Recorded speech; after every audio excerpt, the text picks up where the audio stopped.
or tune it in the sun. This is TFM. Get ready to rock. From AM to PM. Come on. Let's talk. TFM 95.4. Let's talk.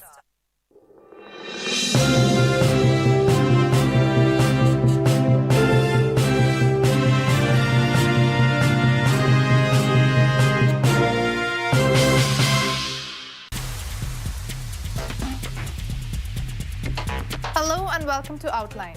Here are the headlines for today. Tourist cruise boat owners in Oman asked to update their documentation. 25% jump in electronic fraud. Book a hotel before buying a ticket if you're traveling to Oman.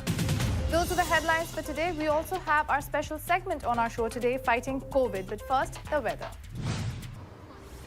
Hi, my name is Maytha Shukeli for today's weather update. And right now, I'm outside the TFM studio in Al Khuwair. Before we move on to weather, here is our fact for the day.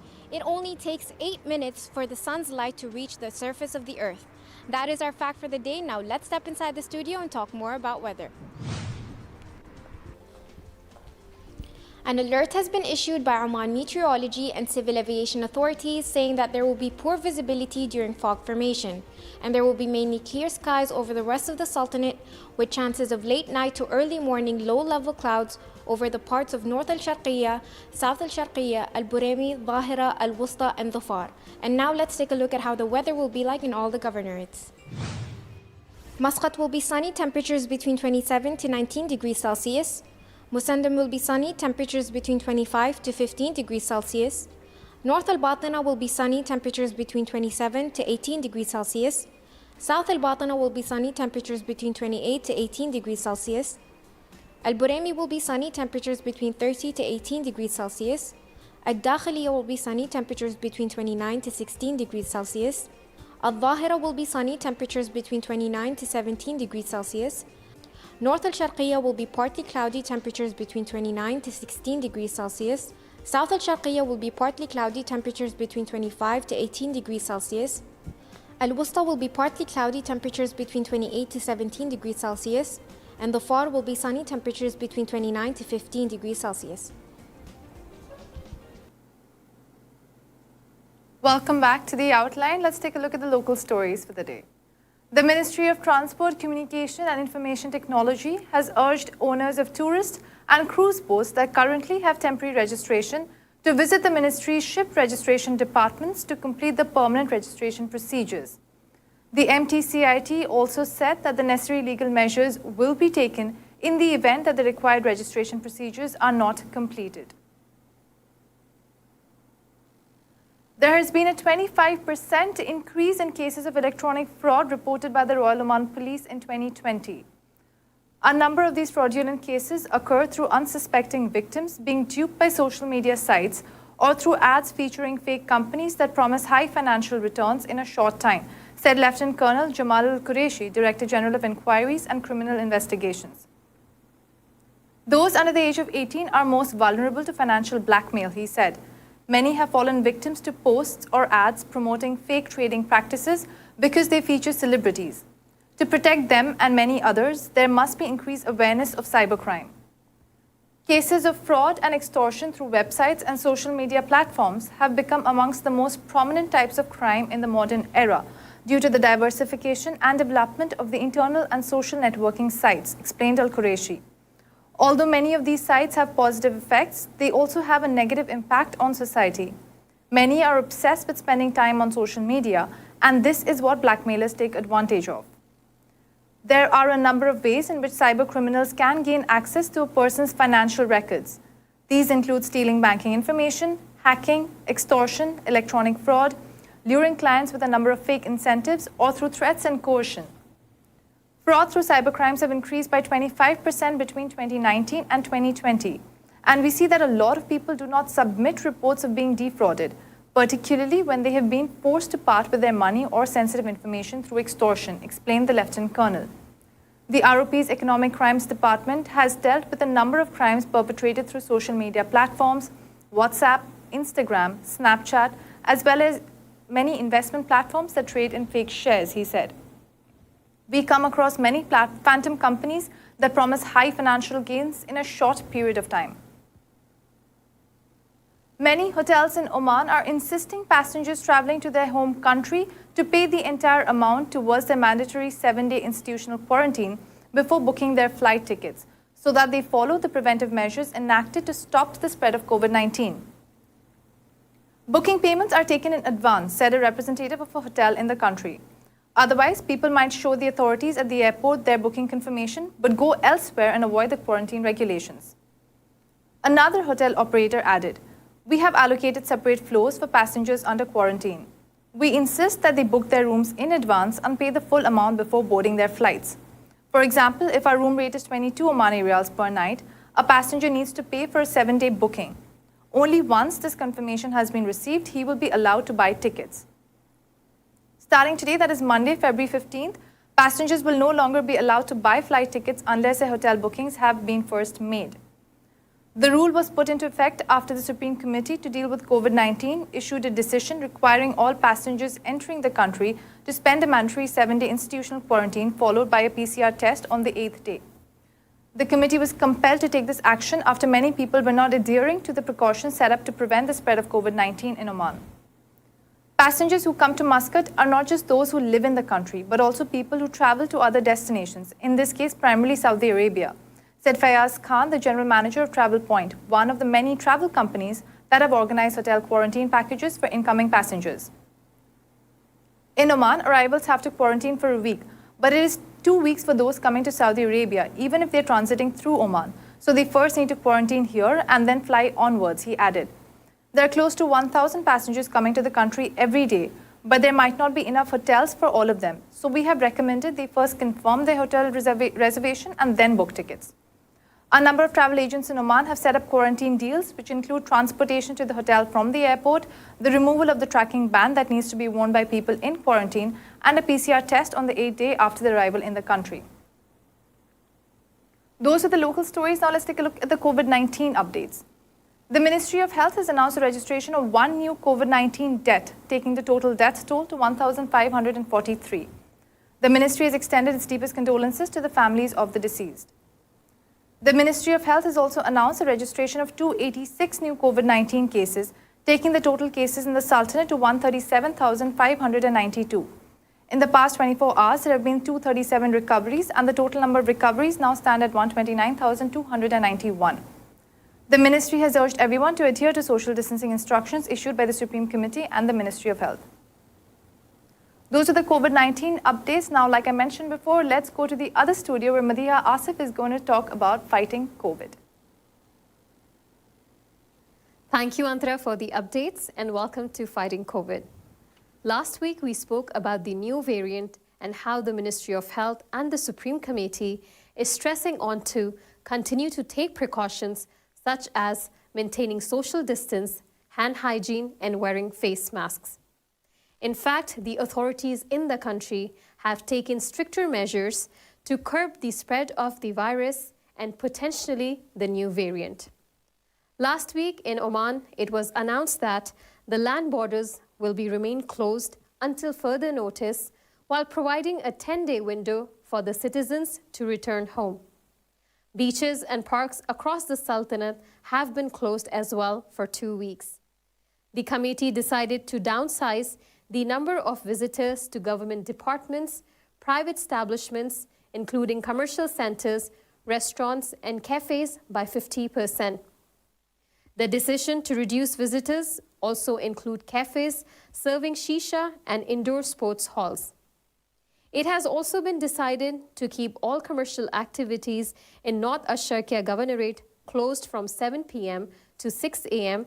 with effect from the evening of Friday, 12 February 2021 for a period of 14 days, with the exception, of course, of fuel filling stations, health establishments, and private pharmacies.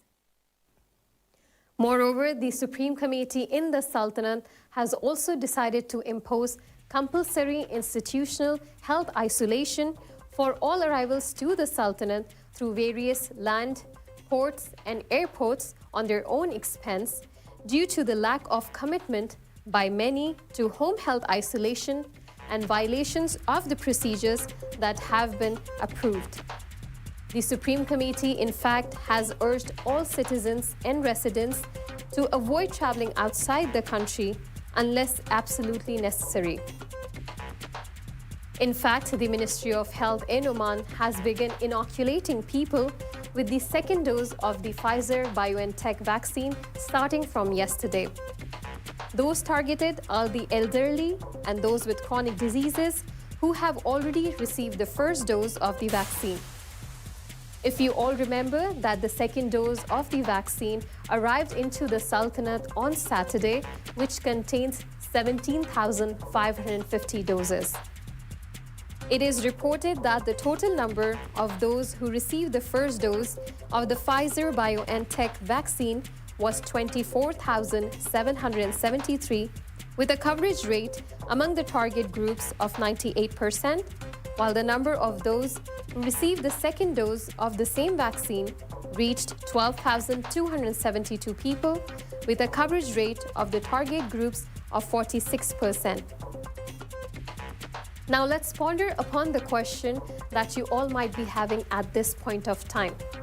How to stay safe with a fast-spreading new coronavirus variant on the loose. But before that, let's take a quick commercial break. Oman's largest online supermarket now has no minimum order limit. From grocery to household items, Rafiq has everything that you want. Enjoy worry-free shopping with over 8,000 products to choose from and get it delivered straight to your doorstep. Rafiq, you order, we deliver. Welcome back to TTV. You're watching Fighting COVID. Now, while researching, I stumbled upon an extremely interesting article published by Clarkson University's professors who study fluid dynamics and aerosols, and they go by the name Professor Suresh and Professor Byron. They investigate how airborne particles carrying viruses spread. There is still a lot that scientists and doctors don't know about the coronavirus and its mutations, but there are some clear strategies people can use to protect themselves. Now, what can you do to stay safe? According to the two professors I mentioned earlier, they stated 3 pointers. Number 1, pay attention to the type of face mask you use and how it fits. Most of the shelf face coverings are not 100% effective at preventing droplet emission. With the new variant spreading more easily and likely infectious at lower concentrations, it is important to select coverings with materials that are more effective at stopping droplet spread. When available, N95 and surgical masks consistently perform the best. Otherwise, face coverings that use multiple layers of material are preferable. Ideally, the material should be a tight weave. High thread count cotton sheets are an example. Proper fit is also crucial, as gaps around the nose and mouth can decrease the effectiveness by 50%. Number 2, follow social distancing guidelines. While the current social distancing, according to the two professors, are not perfect, 6 feet isn't always enough. They do offer a useful starting point, however. Because aerosol concentration levels and infectivity are highest in the space immediately surrounding anyone with the virus, increasing physical distancing can help reduce risk. Remember that people are infectious before they start showing symptoms, and many never show symptoms, so don't count on seeing signs of illness. Now, last point, according to the two professors, think carefully about the environment when entering an enclosed area, especially the ventilation and how people interact. Limiting the size of gatherings helps reduce the potential for exposure. Controlling indoor environments in other ways can also be a highly effective strategy for reducing risk. This includes increasing ventilation rates to bring in fresh air and filtering existing air to dilute aerosol concentrations. The professors noted that on a personal level, it is helpful to pay attention to the types of interactions that are taking place. For example, many individuals shouting can create a higher risk than one individual speaking. In all cases, it's important to minimize the amount of time spent indoors with others. The Center for Disease and Control has warned that B.1.1.7 could become the dominant SARS-CoV-2 variant in the US by March. Other fast-spreading variants have also been found in Brazil and South Africa. Now, what we do not know is that scientists are working to learn more about these variants, and more studies are needed to understand A. How widely these new variants have spread, B. How the disease caused by these new variants differs from the disease caused by other variants that are currently circulating, and lastly, C. How these variants may affect existing therapies, vaccines, and tests. Now, what it means is that public health officials are studying these variants quickly to learn more to control their spread. They want to understand whether the variants, 1, spread more easily from person to person, 2, cause milder or more severe disease in people, 3, are detected by currently available viral tests, 4, respond to medicines currently being used to treat people for coronavirus, 5, change the effectiveness of COVID-19 vaccines. On the other hand, preliminary reports from South Africa show people who have recovered from coronavirus have been infected with a new, more contagious variant of the virus. This was according to the World Health Organization, which they briefed in the recently held press conference. The good news, however, is that the vaccines developed to guard against the virus appear to reduce the severity of illness in those who do develop coronavirus, even if it doesn't completely protect them from infection, said the WHO's chief scientist. According to the WHO, vaccination may also decrease the spread of new COVID variants. Prior COVID infection produces antibodies and cell-mediated immunity that are thought to prevent reinfection, scientists have found. Vaccination also helps build protection against the virus. This was all from Fighting COVID Studio for you today. Make sure to adhere and stick to the precautionary measures that has been issued for your safety and for the safety of others around you by the Supreme Committee and the Ministry of Health in the Sultanate of Oman. Back to you, Antara. Thank you. That was very informative. That was Madiha Asif telling us how the virus strain spreads and how we can stay safe. This was Outlined. We'll be back next week, so stay tuned. You've just heard the live feed from the TTV studios on TFM 95.4. Let's talk.